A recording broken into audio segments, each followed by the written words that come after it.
नमस्कार। स्वागत है आज के हमारी इस नई वीडियो में। दोस्तों, हमारी प्राचीन इतिहास की सीरीज़ चल रही थी जिसमें हमने 30 प्रश्नों के 2 सेट कराए हैं और इसके बाद आज हम आप लोगों के लिए भारत का भूगोल पार्ट 1 लेकर के आए हैं 30 प्रश्नों की। दोस्तों, इसी क्रम में सारे विषयों की सीरीज़ हमारी चलती रहेगी। इतिहास, प्राचीन इतिहास, मध्यकालीन इतिहास, आधुनिक भारत का इतिहास, भारत का भूगोल, विश्व का भूगोल, अर्थव्यवस्था, राजव्यवस्था, सभी विषयों की प्रतियोगी परीक्षाओं से संबंधित जितने भी विषयों से क्वेश्चन आते हैं परीक्षाओं में, वे सारे विषयों की सीरीज़ हमारी चलती रहेगी बैक टू बैक।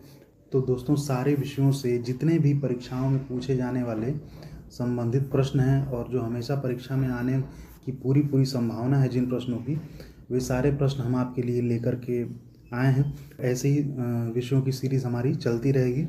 तो दोस्तों, बहुत ही महत्वपूर्ण प्रश्न हैं। सारे प्रश्नों को जानने के लिए, पढ़ने के लिए आप हमारे वीडियो के अंत तक बने रहें।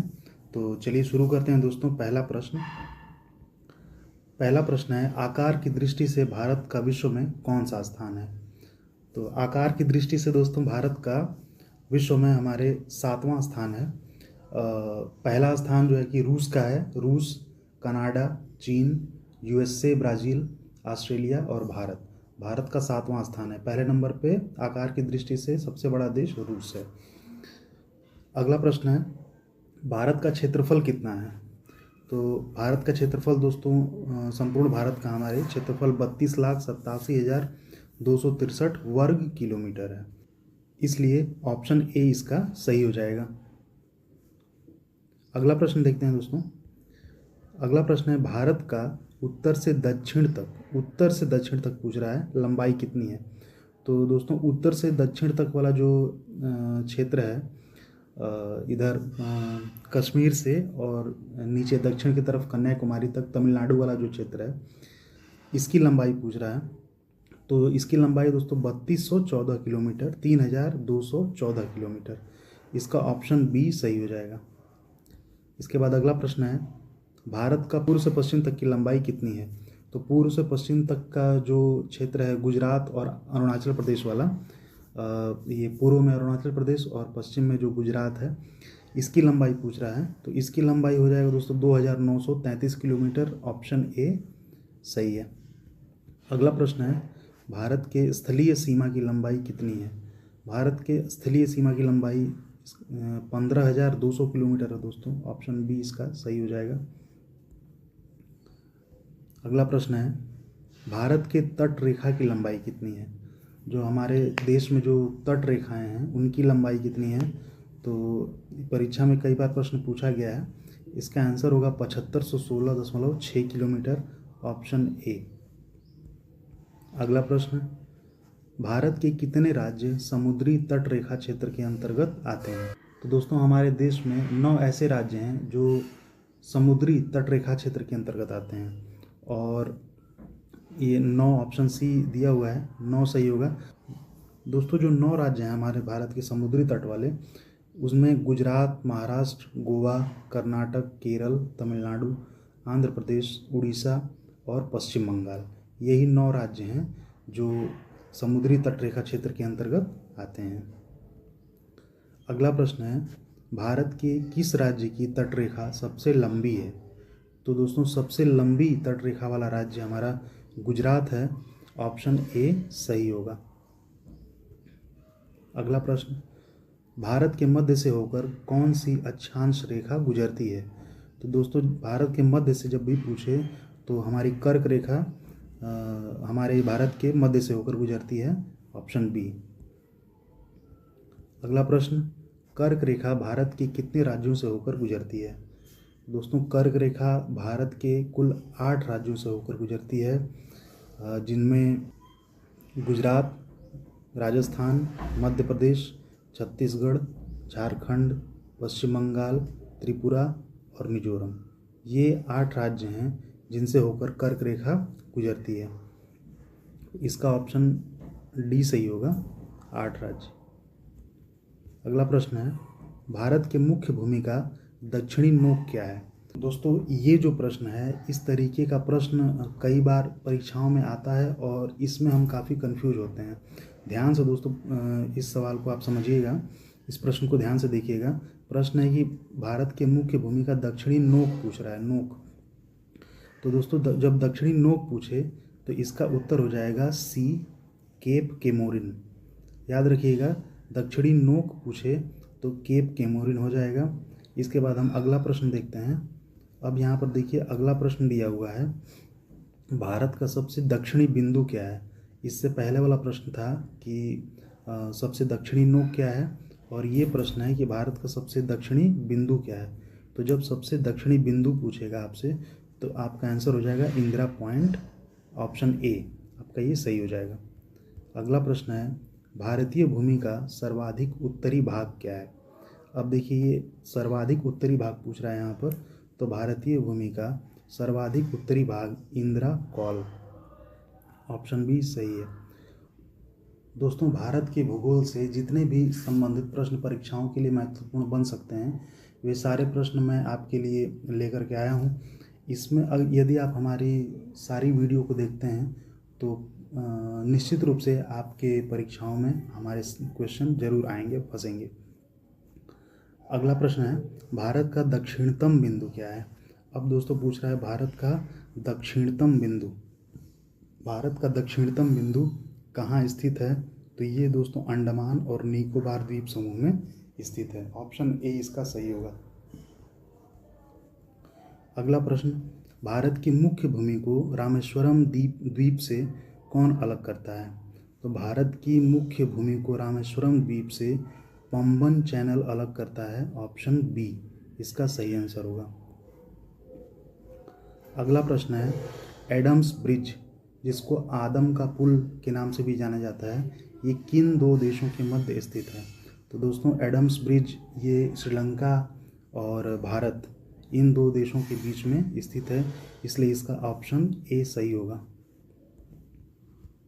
अगला प्रश्न है, डंकन पास किनके मध्य स्थित है।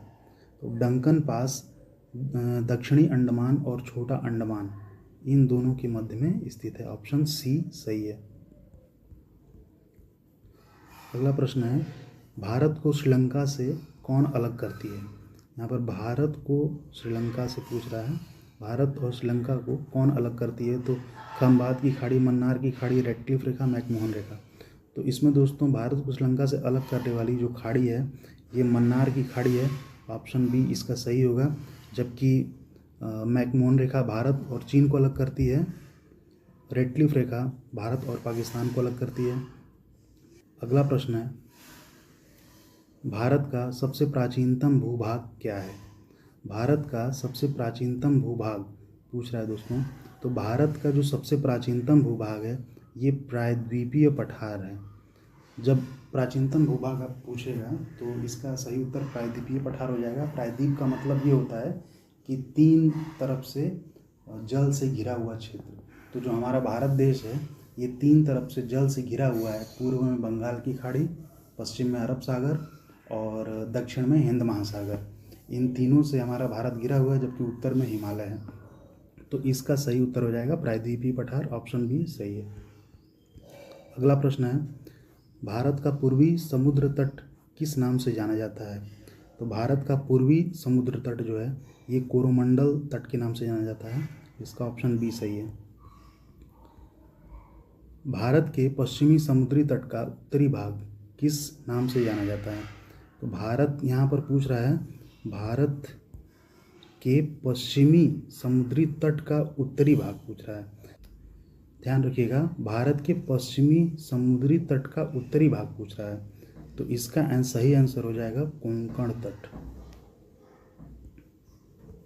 अगला प्रश्न है, भारत के पश्चिमी समुद्री तट का दक्षिणी भाग किस नाम से जाना जाता है। यहाँ पर भारत के पश्चिमी समुद्री तट का दक्षिणी भाग पूछ रहा है, और जबकि इसके ऊपर पूछ रहा था उत्तरी भाग। तो उत्तरी भाग कोंकण तट है, और यहाँ पर अगला प्रश्न है कि समुद्री तट का दक्षिणी भाग पूछ रहा है, तो इसका सही आंसर हो जाएगा मालाबार तट। अगला प्रश्न है, लक्षद्वीप समूह में द्वीपों की संख्या कितनी है। दोस्तों लक्षद्वीप समूह में द्वीपों की संख्या 36 है, इसका ऑप्शन सी सही है। अगला प्रश्न है न्यू मेयर द्वीप कहाँ स्थित है? न्यू मेयर द्वीप दोस्तों बंगाल की खाड़ी में स्थित है, ऑप्शन ए सही है। हमारा अगला प्रश्न है लक्षद्वीप समूह कहाँ स्थित है? तो दोस्तों लक्षद्वीप समूह ये अरब सागर में स्थित है, ऑप्शन बी इसका सही आंसर होगा। दोस्तों भारत के भूगोल से संबंधित कुछ प्रश्न परीक्षाओं में पूछे गए हैं, जो वो मैं आपके लिए लेकर आया हूँ, तो ध्यान से इसको भी हम लोग पढ़ लेंगे। दिया है कि निम्नलिखित में से कौन सा भारतीय राज्य कर्क रेखा के उत्तर में स्थित है? तो दोस्तों इसमें जो कर्क रेखा के उत्तर में स्थित है ये मणिपुर है। मणिपुर कर्क रेखा के उत्तर में स्थित है। अगला है कि निम्नलिखित नगरों में कौन सा नगर कर्क रेखा से सबसे निकटतम दूरी पर स्थित है? मतलब कि कर्क रेखा से सबसे नज़दीक है, ऐसा कौन सा नगर है जो कर्क रेखा से सबसे नज़दीक है? तो ये दोस्तों गांधीनगर, गांधीनगर आपका इसमें सही हो जाएगा, ऑप्शन बी। अगला प्रश्न है निम्न में से किस राज्य की सीमा बांग्लादेश से नहीं मिलती है? दोस्तों 4 ऑप्शन दिया गया है, मेघालय, त्रिपुरा, मणिपुर, मिजोरम। तो दोस्तों ये 4 ऑप्शन है, चारों में से 3 राज्य हैं जिनकी सीमा बांग्लादेश से मिलती है, जबकि एक की नहीं मिलती है। तो इसमें मणिपुर की सीमा बांग्लादेश से नहीं मिलती है, बाकी मेघालय, त्रिपुरा और मिजोरम की सीमा बांग्लादेश से मिलती है, इसलिए ऑप्शन सी इसका सही होगा। अगला है कि संपूर्ण भारत के कितने प्रतिशत भूभाग पर मैदान का विस्तार पाया जाता है? संपूर्ण भारत के कितने प्रतिशत भूभाग पर मैदान का विस्तार पाया जाता है, मतलब कि कितना प्रतिशत क्षेत्र मैदानी भाग है? तो इसका सही उत्तर 43% होगा। अगला प्रश्न है किस भारतीय राज्य की सीमा सर्वाधिक राज्यों की सीमा को स्पर्श करती है? तो ऐसा कौन सा राज्य हमारे भारत में जो सर्वाधिक राज्यों की सीमा को स्पर्श करता है? तो ये दोस्तों हमारा उत्तर प्रदेश हो जाएगा, उत्तर प्रदेश इसका सही है। तो दोस्तों उम्मीद करते हैं आज की हमारी वीडियो आपको काफ़ी पसंद आई होगी, प्रश्न काफ़ी पसंद आए होंगे। तो दोस्तों अगर हमारी वीडियो पसंद आए तो प्लीज़ हमारी वीडियो को लाइक करें, शेयर करें और सब्सक्राइब करें दोस्तों। और ऐसे ही हम आपके लिए अन्य विषयों की भी सीरीज़ लाते रहेंगे। Thanks for watching.